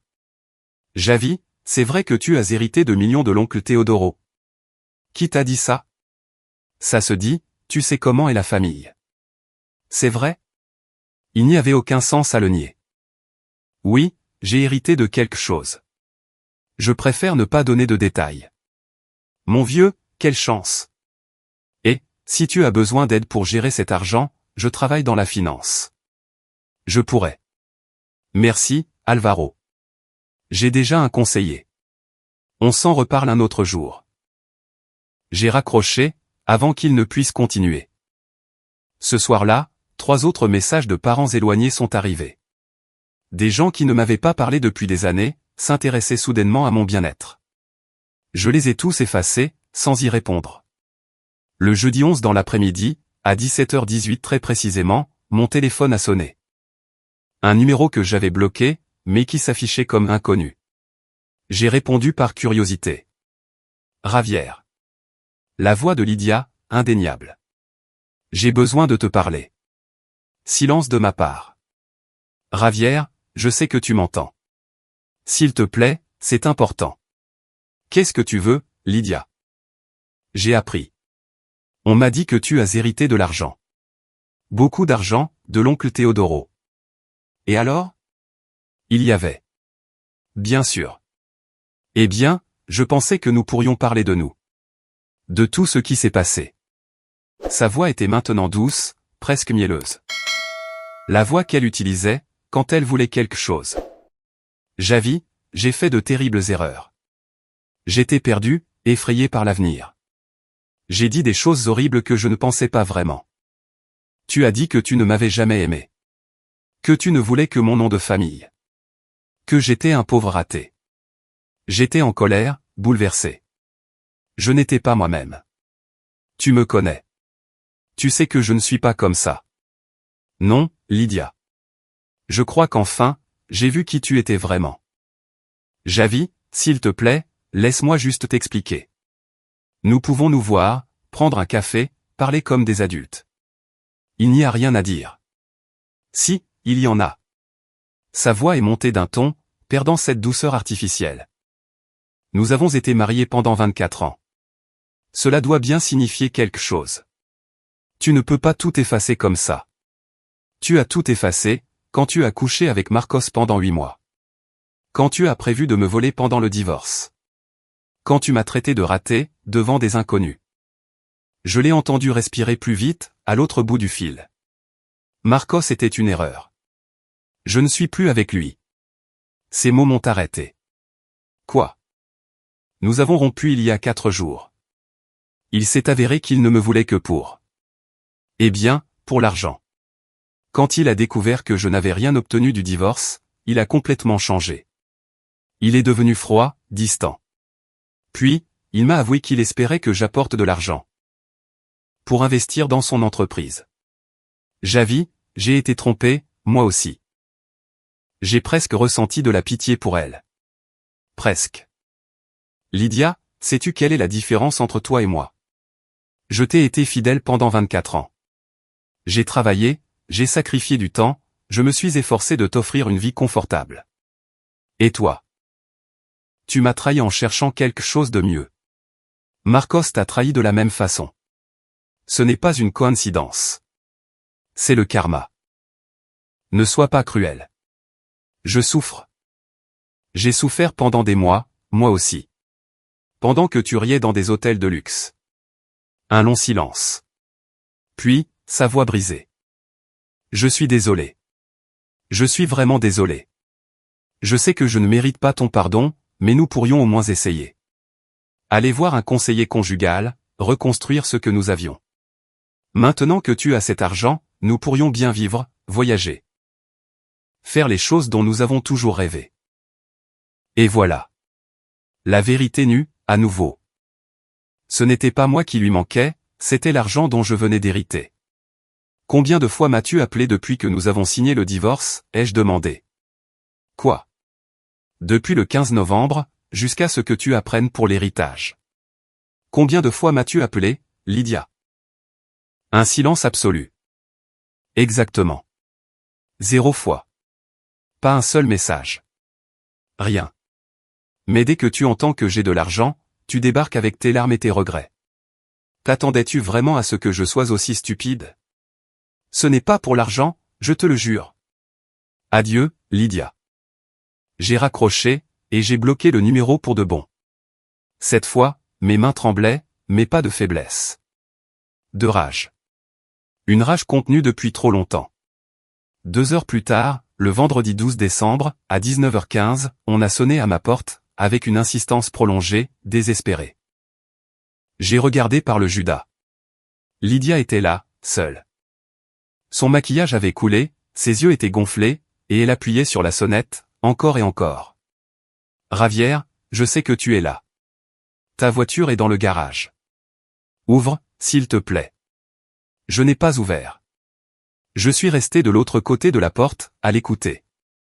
Je veux juste te parler, pendant 5 minutes. Je t'en supplie. Les voisins n'allaient pas tarder à pointer le bout de leur nez. Je ne voulais pas d'un scandale public. J'ai ouvert la porte, mais j'ai bloqué l'entrée avec mon corps. Va-t'en, Lydia. Javi. De vraies larmes coulaient sur ses joues. Ses cheveux étaient ébouriffés, ses vêtements froissés. Elle ressemblait à une version brisée, de la femme que j'avais autrefois connue. J'ai fait la pire erreur de ma vie. Je l'admets. J'ai été égoïste, cruel, horrible. Mais je suis malade de remords. Je ne dors plus, je ne mange plus, je ne pense qu'à ce que j'ai perdu. Trop tard pour ça. Non, ce n'est pas trop tard. Nous pouvons recommencer. Je ferai n'importe quoi. J'irai en thérapie, je changerai, je te prouverai que je peux être la femme que tu mérites. Elle a essayé de toucher ma main. Je l'ai retirée. La femme que je mérite, Lydia? La femme que je méritais, m'aurait été fidèle, elle m'aurait respecté. Elle n'aurait pas prévu de me voler, lors d'un divorce calculé. Je n'avais pas prévu de te voler. Marcos m'a bourré le crâne. Il m'a manipulé. J'ai lâché un rire sans joie. Marcos t'a obligé à coucher avec lui pendant 8 mois? Il t'a forcé à aller dans des hôtels? Il t'a mis un pistolet sur la tempe, pour que tu me traites de vieil idiot? J'étais perdu. Il m'a promis une vie meilleure, de l'aventure, de la passion, des choses que nous avions perdues. Nous n'avions rien perdu. C'est toi qui as tout jeté à la poubelle. Elle s'est jetée en avant, essayant de me serrer dans ses bras. Je l'ai repoussée fermement, mais sans violence. Ne me touche pas. Javier, j'ai besoin de toi. Je suis seul, effrayé, ruiné. Marcos a pris tout ce que j'avais dépensé pour lui. J'ai emprunté de l'argent en son nom, que je ne peux plus récupérer maintenant. Je vis chez ma sœur, sur un canapé. S'il te plaît. Et ta meilleure amie Patricia? Ta cousine Clara?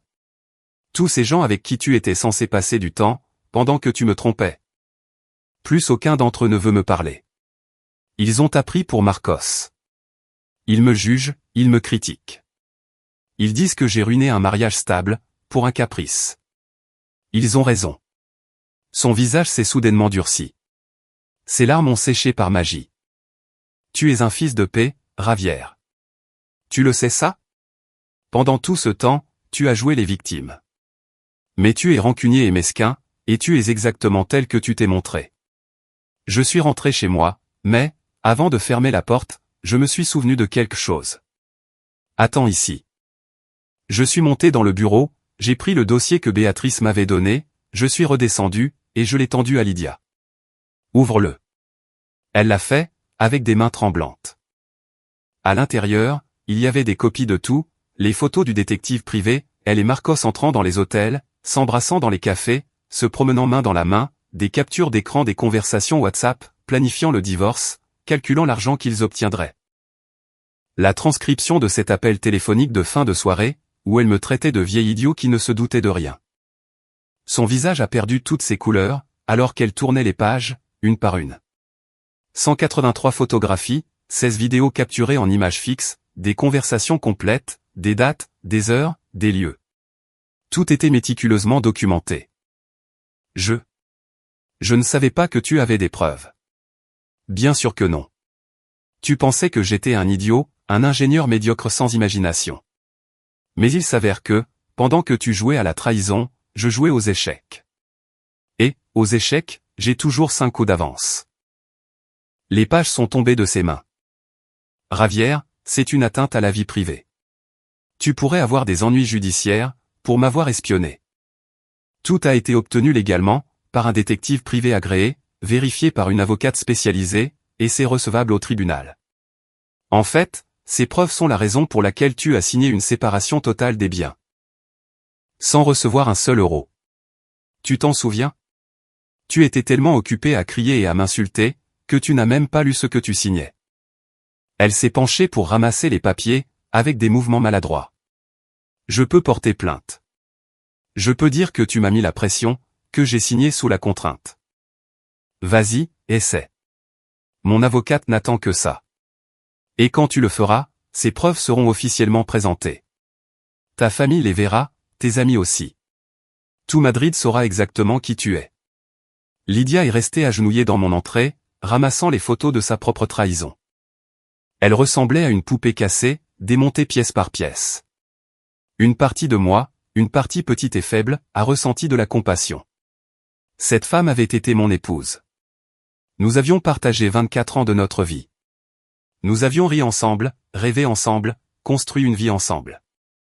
Mais une autre partie de moi, celle qui avait pleuré seule pendant des semaines, celle qui avait senti son cœur se briser à chaque insulte, cette partie-là n'a pas cédé.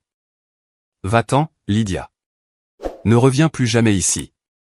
Ne m'appelle pas, ne me cherche pas. Nous avons terminé, légalement, émotionnellement, et définitivement. Tu as ta liberté, maintenant. Vis avec les conséquences de tes choix. J'ai fermé la porte. Je l'ai entendu pleurer de l'autre côté, pendant 10 minutes, avant qu'elle ne parte finalement. Je me suis assis sur le canapé, ressentant quelque chose d'étrange. Ce n'était pas la victoire, ce n'était pas la joie. C'était simplement du vide. J'avais gagné la bataille juridique. J'avais protégé mes biens. J'avais prouvé mon point de vue. Mais le prix à payer, c'était 24 ans de ma vie, réduits en cendres. Décembre a avancé, avec une lenteur étrange. Les jours s'éternisaient, mais les semaines filaient. Une contradiction qui n'avait aucun sens, mais c'est ainsi que je le ressentais. J'ai pris des décisions qui allaient changer ma vie à jamais. À commencer par la plus évidente, vendre l'appartement. Je ne pouvais plus vivre dans cet espace. Chaque pièce abritait des fantômes. La chambre où nous dormions ensemble, la cuisine où nous prenions notre petit déjeuner, le salon où nous regardions la télévision en silence. Tout était contaminé par des souvenirs dont je savais, à présent, qu'ils n'étaient qu'un mensonge. Le 17 décembre, j'ai engagé une agence immobilière. Appartement de 3 chambres à Rétafé, bien entretenu, bon quartier. Ils l'ont évalué à 280 000 €. Avec le marché actuel, nous pouvons le vendre en 2 ou 3 mois, m'a assuré l'agent, un jeune homme muni d'une tablette et d'un sourire professionnel. Parfait. Allez-y. Pendant ce temps, j'ai cherché un nouvel appartement, quelque chose de plus petit, plus moderne, et sans histoire. J'ai trouvé un T3, à Pozuelo de Alarcón. 7e étage avec terrasse, cuisine rénovée, salle de bain avec baignoire balnéo, garage inclus, pour 240 000 €. Je l'ai acheté comptant, le 22 décembre. Sans hypothèque, la liberté absolue. Rodrigo m'a aidé pour le déménagement, entre Noël et le jour de l'an. Nous avons emballé ma vie dans des cartons, séparant ce que je voulais garder, de ce qui devait disparaître. J'ai jeté 50% de tout ce que j'avais. De vieux meubles, des décorations que Lydia avait choisies, des vêtements que je ne portais pas, des livres que je n'avais jamais lus. Une purge nécessaire. Tu es sûr de toi, a demandé Rodrigo, alors que nous chargions un canapé dans le camion de déménagement. C'est beaucoup de changements d'un coup. J'ai besoin de repartir de zéro, dans tous les sens du terme. Le 23 décembre, j'ai fait une chose qui m'a surpris moi-même, j'ai cherché un psychologue, spécialiste des divorces et des traumatismes relationnels. J'ai trouvé le docteur Carmen Rio, 58 ans, qui avait un cabinet privé à Chamartin. Première séance, le 27 décembre. Son bureau était chaleureux, des murs beiges, des fauteuils confortables, de la lumière naturelle, des plantes vertes dans les coins. Rien de clinique ou d'intimidant. Dites-moi ce qui vous amène ici, Ravière. Elle a utilisé mon prénom directement, créant ainsi une proximité immédiate. Je lui ai tout raconté, une fois de plus. La trahison, le divorce, les humiliations, l'héritage inattendu, la confrontation avec Lydia. Carmen m'a écouté, prenant des notes de temps en temps, et hochant la tête sans m'interrompre. Comment vous sentez-vous, maintenant, m'a-t-elle demandé, quand j'ai eu terminé. Vide, en colère, confus. Parfois soulagé, parfois détruit. Ça change toutes les heures. C'est tout à fait normal. Votre cerveau est en train de traiter de multiples deuils, la perte du mariage, la perte de la personne que vous pensiez connaître, la perte de 24 années que vous remettez aujourd'hui en question. C'est un lourd fardeau. Est-ce qu'on se remet jamais d'une chose pareille? On ne s'en remet pas. On l'intègre. On apprend à vivre avec une cicatrice, plutôt qu'avec une plaie ouverte. Mais vous devez d'abord vous autoriser à ressentir les choses. La douleur, la rage, la tristesse, tout cela est valide. J'ai quitté cette séance, en me sentant étrangement mieux. Pas guéri, mais moins seul dans ma souffrance. J'ai programmé des rendez-vous hebdomadaires, pour le mois de janvier. Pendant ce temps, la vie de Lydia s'effondrait, morceau par morceau. Je ne l'ai pas appris directement d'elle, mais par des sources indirectes. Madrid est peut-être immense, mais les potins circulent vite. Ma cousine Sylvia, la sœur d'Alvaro, m'a appelé le 2 janvier 2024. Javi, tu as eu des nouvelles de Lydia. Je ne veux rien savoir d'elle. Eh bien, je te le dis quand même. Elle vit avec sa sœur, Monica, mais la situation est tendue. Monica a 3 enfants, et peu d'espace. Lydia dort sur un canapé, sans aucune intimité. En plus, Monica lui fait payer 200 € par mois, pour être là. Tant mieux pour Monica. Au moins, elle est pragmatique. Et ce n'est pas tout. Lydia a trouvé un emploi dans un centre d'appel, au service client. 8 heures par jour à gérer des plaintes, pour 1100 € par mois. Elle dit que c'est humiliant, après n'avoir pas travaillé pendant 24 ans. Je n'ai ressenti ni satisfaction ni pitié en entendant cela, juste une étrange indifférence. Merci de m'avoir prévenu, Sylvia. Oh, et j'ai aussi appris des choses sur Marcos. Qu'est-ce qu'il y a avec lui? Apparemment, il n'a jamais eu autant de succès qu'il le prétendait. L'agence immobilière où il travaillait, l'a licencié en novembre, pour avoir falsifié des chiffres de vente. Il vivait au-dessus de ses moyens, endetté jusqu'au cou. Les voitures qu'il montrait sur Instagram étaient louées à la journée pour des photos. Ses voyages à Marbella étaient financés avec des cartes de crédit plafonnées. Ça explique son intérêt pour Lydia. Il cherchait une bouée de sauvetage financière, quelqu'un qui apporterait de l'argent du divorce. Quand ce n'est pas arrivé, il l'a jeté comme une poubelle. Quel couple parfait il formait, ai-je commenté, avec une amère ironie. Le 7 janvier, jour de l'épiphanie, j'ai pris une décision importante. J'ai transféré 200 000 € à une fondation qui gérait une maison de retraite à Alcalá de Henares. Un don en l'honneur de mon oncle Teodoro, en précisant que les fonds devaient être utilisés pour améliorer les installations et les activités des résidents. Le directeur de la fondation, un homme nommé Gustavo, m'a invité à visiter les locaux, le 15 janvier. Un bâtiment propre, mais qui avait besoin d'être rénové. Des personnes âgées en fauteuil roulant, jouant aux cartes, regardant la télévision, discutant dans les salles communes. Votre don va changer des vies, ici, m'a dit Gustavo, les larmes aux yeux. Nous allons pouvoir rénover les salles de bain, acheter de nouveaux équipements médicaux, et embaucher plus de personnel. Vous n'avez aucune idée de l'impact que cela va avoir. Je suis parti de là, en me sentant bien pour la première fois depuis des mois. Cet argent servait à un but réel, honorant la mémoire de l'homme qui me l'avait laissé. Le mois de février est arrivé, avec un froid intense. Il a neigé à Madrid, ce qui est inhabituel. Depuis la terrasse de mon nouvel appartement à Pozuelo, j'observais la ville couverte de blanc. Tout était propre, immaculé, neuf. Une métaphore évidente, mais efficace. Le 14 février, jour de la Saint-Valentin, mon téléphone a reçu un message d'un numéro inconnu. Javier, aujourd'hui, cela fait 3 mois que nous avons divorcé. Je voulais juste que tu saches que je pense à toi. Joyeuse Saint-Valentin. Je n'ai pas répondu. J'ai bloqué le numéro. Le docteur Carmen et moi explorions mes schémas relationnels, lors de nos séances hebdomadaires. N'aviez-vous pas remarqué de signaux d'alarme avant, me demandait-elle. Je suppose que si. Mais je les rationalisais. Je l'aimais, alors j'ignorais les incohérences. L'amour n'est pas la cécité, Javier. Un amour sain, c'est voir les défauts, et décider consciemment de rester. Vous ne voyez pas les défauts.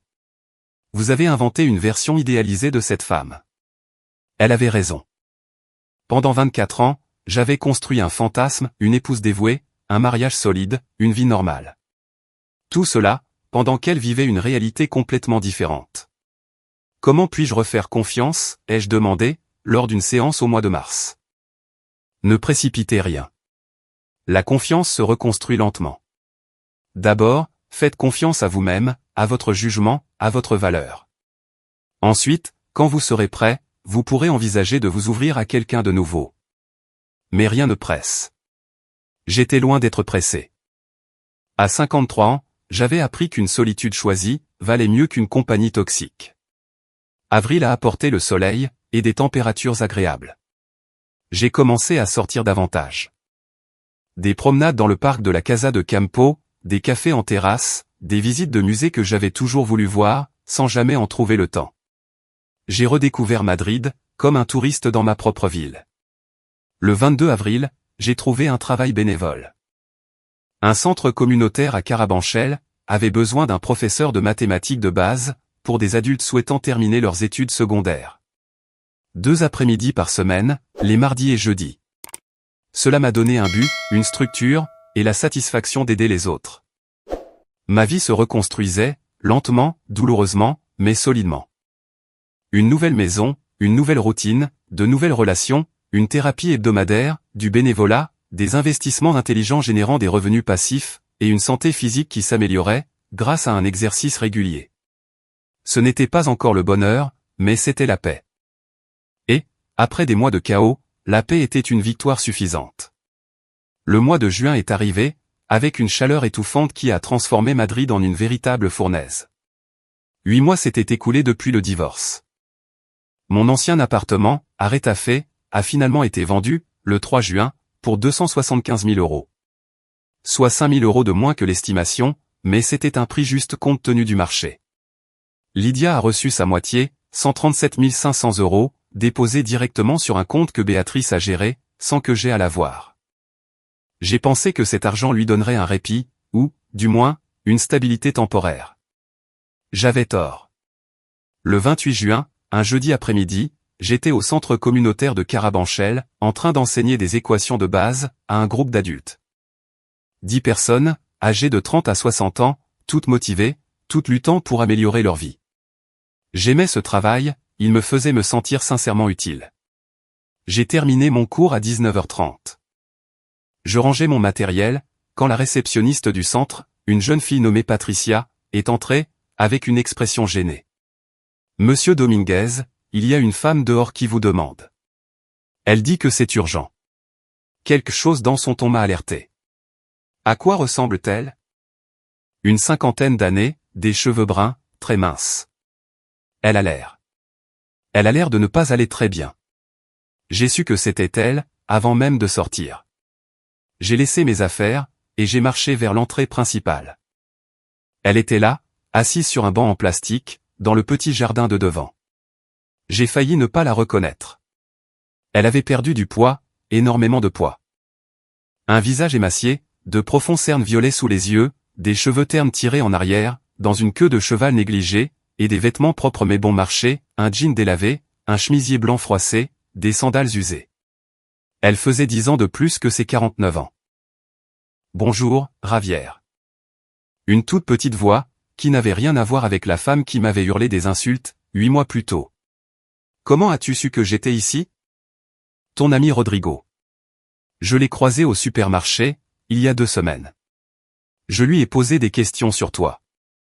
Il ne voulait rien me dire, mais j'ai insisté. Il m'a dit que tu faisais du bénévolat ici.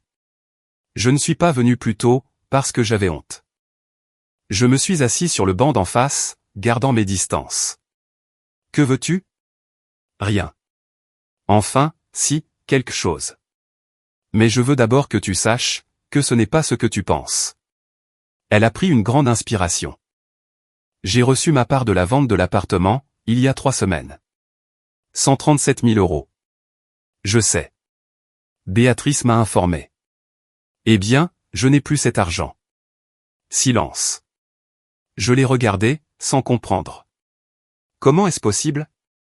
Ça ne fait que 3 semaines. J'ai tout perdu. Ses yeux se sont remplis de larmes, mais elles n'ont pas coulé. J'ai rencontré quelqu'un, un homme appelé Alberto. Un collègue du centre d'appel me l'a présenté. Il disait être conseiller financier, qu'il pouvait doubler mon argent, grâce à des investissements sûrs. J'étais désespéré, j'avis. Vivre avec Monica. C'était insupportable. Je voulais mon propre appartement, de la stabilité. Je lui ai donné 80 000 € à investir. J'ai ressenti une horreur grandissante. Lydia, ne me dis pas que c'était un escroc. Il a disparu avec tout. La police dit que c'est un arnaqueur connu, qui a escroqué des dizaines de personnes. Je n'en récupérerai probablement rien du tout. Et les 57 000 € restants, je les ai dépensés. En essayant d'arranger ma vie. J'ai remboursé les dettes que j'avais envers Monica. J'ai acheté des vêtements pour le travail. J'ai refait mes dents, qui étaient négligées. J'ai payé une avance sur le loyer, pour une chambre dans un appartement en colocation. Quand je m'en suis rendu compte, il ne restait que 11 000 €, et j'ai besoin de ça pour survivre. Je l'ai regardé, sans savoir quoi ressentir. Une partie de moi avait envie de rire de l'ironie de la situation. Une autre partie avait envie de crier. Une autre, une toute petite partie, ressentait de la compassion. Pourquoi me dis-tu cela? Parce que j'ai besoin que tu saches que je ne suis pas venu te demander de l'argent. Je sais que je n'en ai pas le droit. Je sais que je t'ai détruit. J'avais juste besoin de te dire que tu avais raison sur toute la ligne. J'ai été stupide, égoïste, cruel. Et, maintenant, je paie chaque conséquence de mes décisions. Nous sommes restés silencieux. Le soleil se couchait, peignant le ciel de tons orangés et rouges. Des enfants jouaient dans un parc voisin, leur rire n'était plus qu'un son lointain. « Comment est ta vie, maintenant ?» a-t-elle finalement demandé. « Meilleure. Bien meilleure, sans toi. » Elle a hoché la tête, comme si elle s'attendait à cette réponse. « J'en suis heureuse. Vraiment. Il faut bien que quelqu'un s'en sorte bien, après tout ce gâchis. » Elle s'est levée lentement. « Je ne t'embêterai plus. Je voulais juste que tu connaisses la vérité, et te dire que je suis désolé. Je sais que ça ne sert à rien, mais c'est sincère. » Elle a commencé à marcher vers la sortie du jardin. J'ai appelé son nom. Lydia. Elle s'est arrêtée, sans se retourner. « Qu'est-ce que tu vas faire, maintenant ? » Survivre. C'est tout ce que je peux faire. Je travaille au centre d'appel.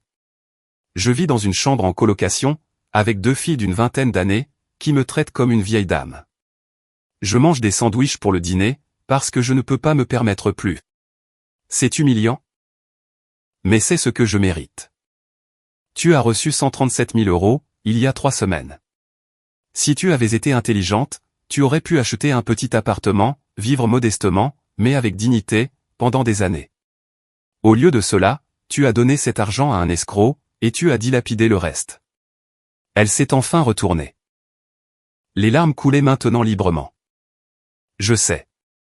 Crois-moi, je le sais. Chaque nuit, je me couche en pensant à ma stupidité.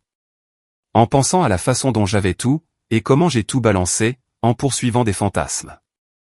Marcos, l'argent. La vie de luxe. Que des mensonges. Et quand j'ai eu une vraie chance de recommencer correctement, j'ai tout gâché à nouveau. Sais-tu quelle est la partie la plus triste, Lydia? Ce n'est pas que tu m'aies trahi. Ce n'est pas que tu m'aies humilié. C'est que tu n'as jamais appris. Même pas maintenant. Parce que si tu avais appris, tu aurais utilisé cet argent sagement. Mais tu as continué à chercher des raccourcis. Des solutions magiques, de l'argent facile. Exactement comme avec Marcos. Tu as raison, comme tu l'as toujours eu. Je ne suis pas venu ici pour demander de l'aide, a-t-elle poursuivi. Je ne m'attends pas à ce que tu me sauves. J'avais juste besoin de clore ce chapitre, de te dire au revoir pour de vrai. Adieu, Lydia. Je l'ai regardée s'éloigner dans la rue, sa silhouette devenant de plus en plus petite, jusqu'à ce qu'elle disparaisse au coin de la rue. Patricia est sortie du centre. Est-ce que tout va bien, monsieur Dominguez? Oui. Juste des fantômes du passé. Ce soir-là, dans mon appartement de Pozuelo, je me suis préparé un dîner tranquille, salade fraîche, poisson grillé, vin blanc. J'ai mangé sur la terrasse, sous les étoiles, profitant de la brise fraîche, après la chaleur de la journée. J'ai pensé à Lydia, vivant dans une chambre en colocation, mangeant des sandwichs, travaillant dans un centre d'appel. J'ai pensé aux 137 000 € évaporés en 3 semaines. J'ai pensé aux décisions qui nous définissent. Mon téléphone a vibré. Un message de Rodrigo. Tu as vu Lydia. Je me sens coupable de lui avoir dit où te trouver. J'ai répondu, ne t'inquiète pas. J'avais besoin de tourner cette page. Je vais bien. Et c'était vrai. Pour la première fois depuis longtemps, j'allais véritablement bien. Pas heureux, pas parfait comme dans les films, mais en paix. J'avais perdu 24 ans avec la mauvaise personne, mais j'avais gagné en clarté, sur qui j'étais, et ce que je méritais. Avril 2024. 2 années complètes, depuis que j'avais signé ces papiers de divorce, dans le bureau de Béatrice Torralba. 2 ans, qui m'avaient paru être 2 décennies de transformation. J'avais 54 ans, les cheveux plus gris, mais le corps plus fort. J'avais commencé à aller à la salle de sport, en septembre dernier, non par vanité, mais pour ma santé. 30 minutes sur le tapis de course, des exercices avec des poids légers, des étirements. Une routine simple, qui me faisait me sentir vivant. J'avais perdu le ventre, que je traînais depuis des années de vie sédentaire. Mon appartement, à Pozuelo, était un véritable foyer, maintenant. Plus seulement un espace où je dormais. Je l'avais décoré à mon goût, des livres sur les étagères, des plantes sur la terrasse, des tableaux que j'avais choisis sur des marchés d'art. Rien de luxueux, mais à moi. Complètement à moi. Les cours de bénévolat se poursuivaient, les mardis et jeudis, à Carabanchel. Et maintenant aussi, le samedi, dans une bibliothèque de Le Gannet. Voir mes élèves réussir leurs examens, obtenir de meilleurs emplois, et sourire avec fierté face à leurs accomplissements, cela valait plus que n'importe quel salaire. Le docteur Carmen et moi avions réduit nos séances, à 1 fois par mois. Je n'avais plus besoin d'une thérapie intensive, juste d'un entretien, comme nous l'appelions. Lors de notre dernière séance, en mars, elle m'avait dit quelque chose d'important. Javier, vous avez fait un travail exceptionnel. Vous avez digéré la trahison, reconstruit votre identité, trouvé un but. Mais il y a une chose que vous portez encore. Qu'est-ce que c'est? La rage. Très profonde, très enfouie, mais elle est là. Contre Lydia, mais surtout contre vous-même, pour ne pas avoir vu les signes, pour avoir gaspillé 24 ans. Elle avait raison. J'avais pardonné beaucoup de choses, mais pas ma propre stupidité. Le pardon ne signifie pas oublier, a continué Carmen. Cela signifie se libérer du poison. Car, en ce moment, la seule personne blessée par votre rage, c'est vous. Je travaillais là-dessus. Certains jours étaient plus faciles que d'autres. Le samedi 26 avril s'est levé radieux. Un ciel bleu parfait, sans un nuage. Il faisait chaud, mais c'était supportable. J'ai décidé de marcher jusqu'au marché de San Miguel, pour un déjeuner matinal. Quelque chose que je ne faisais jamais, pour profiter de Madrid comme un touriste local. Je suis entré dans le marché à 11h15. C'était bondé de monde, des touristes avec des appareils photos, de jeunes couples, des familles avec des enfants. Un bruit agréable de conversation mêlée, et l'odeur du jambon ibérique, et du vin. Je me suis dirigé vers un stand de tapas, j'ai commandé une assiette de fromage manchego, et un verre de ribradel duro. J'étais en train de payer, quand je l'ai vue. Lydia entrait par la porte principale, portant 2 sacs en tissu du supermarché Dia. Des vêtements simples, un jean bleu, un t-shirt blanc uni, des baskets usées. Ses cheveux étaient plus courts, coupés sans style particulier, et son visage était fatigué, mais propre. Elle avait repris un peu de poids, depuis juin dernier, ce qui était une bonne chose. Elle n'avait plus l'air malade. Nos regards se sont croisés, pendant exactement 3 secondes. J'ai lu une reconnaissance instantanée dans ses yeux, puis autre chose. De la honte, de la tristesse, de la résignation. Pas de haine, pas d'espoir non plus. Elle a baissé les yeux en premier, détournant son chemin vers la sortie opposée. Elle n'a pas couru. Elle n'a pas fui. Elle a juste continué son chemin, avec ses sacs de course. Une autre femme anonyme, dans la foule. J'aurais pu l'appeler. J'aurais pu faire semblant de ne pas l'avoir vue. J'ai décidé de la laisser partir. Il n'y avait pas besoin d'une confrontation finale, d'une conclusion dramatique, de mots sages tirés d'un film. Tout avait déjà été dit. J'ai pris mon plateau de fromage, et mon vin. Je me suis assis sur un tabouret haut, près d'une fenêtre. J'ai regardé la rue, tout en mangeant lentement, savourant chaque bouchée, le fromage vieux intense, le doux mi-vieux, le bleu fort, le pain fraîchement cuit, et un vin corsé et parfait. Rodrigo est arrivé 20 minutes plus tard. Je l'avais invité à me rejoindre ici. Il a vu mon visage, et a compris immédiatement. Tu l'as vu? Oui. Et rien. Elle a suivi son chemin, j'ai suivi le mien. Rodrigo a commandé une bière et des croquetas. Nous avons mangé ensemble, en parlant de football, de ses enfants adolescents, des projets pour l'été. Une conversation normale entre vieux amis. Confortable, facile, réelle. Ce soir-là, seul sur ma terrasse, j'ai ouvert une bouteille de vin rouge. J'avais gardé un Rioja de 98, un millésime exceptionnel. Je me suis servi un verre généreux, et je me suis assis sous les étoiles. J'ai pensé à tout ce chemin parcouru. Les humiliations du divorce, la douleur des révélations, l'héritage inattendu, les décisions intelligentes, les décisions stupides aussi, la reconstruction lente et douloureuse. Lydia vivait désormais une vie modeste, luttant probablement chaque mois, pour joindre les deux bouts. Marcos avait complètement disparu, arnaquant sans doute d'autres femmes, dans une autre ville. Moi, j'avais la santé, l'argent, un but, la paix. J'avais gagné sur les plans juridiques et financiers. Absolument. Elle avait tout perdu. Le mariage, la stabilité, le respect, l'argent. J'avais gardé ma dignité, et gagné une fortune. Mais il y avait un prix.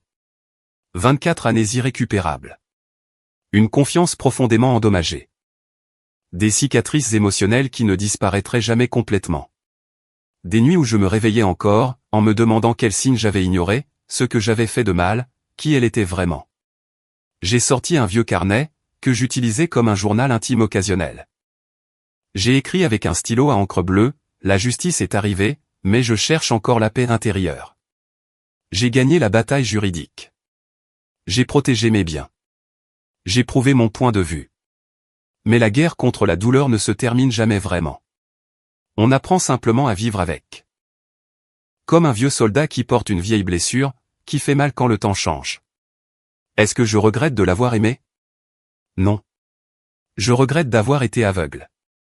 Mais cette cécité m'a aussi appris à voir clair, aujourd'hui. Je l'ai vu aujourd'hui au marché. 2 ans plus tard. Je n'ai pas ressenti de haine. Je n'ai pas ressenti d'amour. Je n'ai rien ressenti. Et peut-être que ce rien est la plus grande de toutes les victoires. L'indifférence, comme antidote final au poison. Demain, j'aurai 55 ans. La moitié de ma vie est probablement déjà passée, mais la moitié qui reste sera vécue dans la vérité, et non dans un mensonge confortable. Seul, peut-être, mais absolument libre. Et la liberté, après tout, était la seule chose qui comptait vraiment. J'ai refermé le carnet. J'ai bu la dernière gorgée de vin. À l'intérieur de l'appartement, mon téléphone a vibré. Un message d'un étudiant du centre communautaire. Professeur Ravière, j'ai réussi l'examen. Merci d'avoir cru en moi. J'ai souri. Un sourire petit, mais sincère. Le premier depuis longtemps, qui n'était pas teinté d'amertume. La vie continuait, jour après jour, étape par étape. Pas parfaite. Jamais parfaite. Mais mienne. Enfin, complètement mienne. Et, pour l'instant, pour ce moment précis, sous les étoiles de Madrid, par une chaude nuit d'avril. C'était suffisant. Si vous avez aimé cette histoire, mettez un j'aime sur la vidéo, abonnez-vous à la chaîne, et partagez vos impressions dans les commentaires. Pour écouter l'histoire suivante, cliquez sur l'encadré à gauche. Merci d'avoir regardé.